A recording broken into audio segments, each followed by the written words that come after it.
देखो भुवनेश्वर रे घन कुहुड़ी प्रभाव रे विमान सेवा बाधा प्राप्त होईछि। आज कौन विमान बातिल होता बेले किसी विमान विलंबर चलुची आउ किसी समय चलुची आउ किसी रिशेड्यूल कराई। सीधा सड़क मुझे चित्र देखी भुवनेश्वर एयरपोर्ट दृश्य देखिए किसी समय पूर्व भिड़ लगी रही है। बर्तमान जो मैंने भी आसी निज गंतव्य पथ को जावाई से बर्तमान एयरपोर्ट भितर को चली जाइए। एयरपोर्ट भितर प्रबल भिड़ रही। बाहर जो दृश्य देखुं परिवार रिलेटिव रही। गुरुत्वपूर्ण कथा हूँ आज 10 रु अधिक फ्लाइट बर्तमान जहाँकि विलंबर चलुची आउ किसी शेड्यूल होती किसी रिशेड्यूल होती।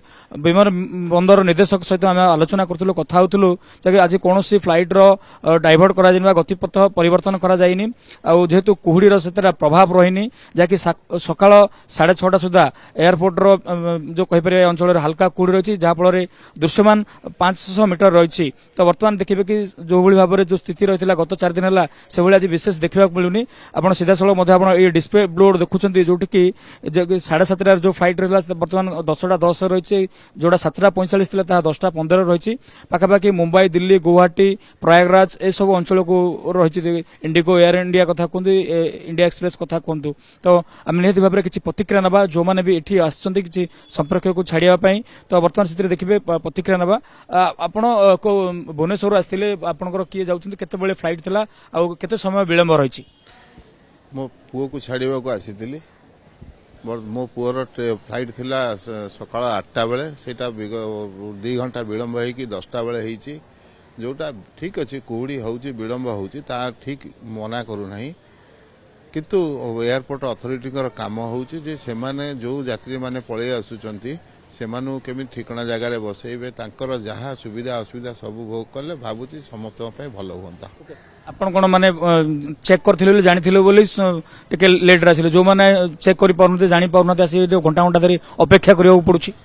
आज्ञा से कहली एयरपोर्ट अथॉरिटी जो माने बिफोर टाइम पळे आछन जो माने जानि पारु नाथि एटलिस्ट सेमानक पई जहाँ भी हो गोटे जगार बैठक बसिया पई रूम टे करंतु तांका पई जलजोग किछि करंतु जा द्वारा कि कोन लोक माने आ हैरान हेबेनी। थरे इन कला पर आ बाहर को आसी परिबेनी तेणु इन करला परे तांको सब सुविधा दिया जाओ।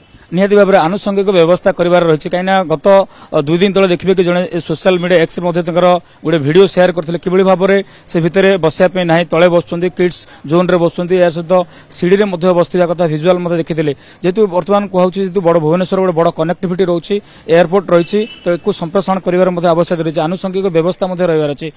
सर आपंकर किए जाऊँच के समय फ्लाइट के स्टाटस रही विलंब अच्छे ना समय पर जाऊँगी तो जना पड़ी मोर पुओ जाउची समय बड़ अपेक्षा करियो पड़े ने एबे तो जस्ट बने 10-5 मिनिट ला गले आगे जेहेतु बर्तमान एयरपोर्ट बड़ कनेक्टिविटी हेलानी भुवनेश्वर टिके संप्रसारण करिवार आवश्यकता रही। भुवनेश्वर बड़ी चलची एयरपोर्ट भी बढ़िवार संभावना अछि।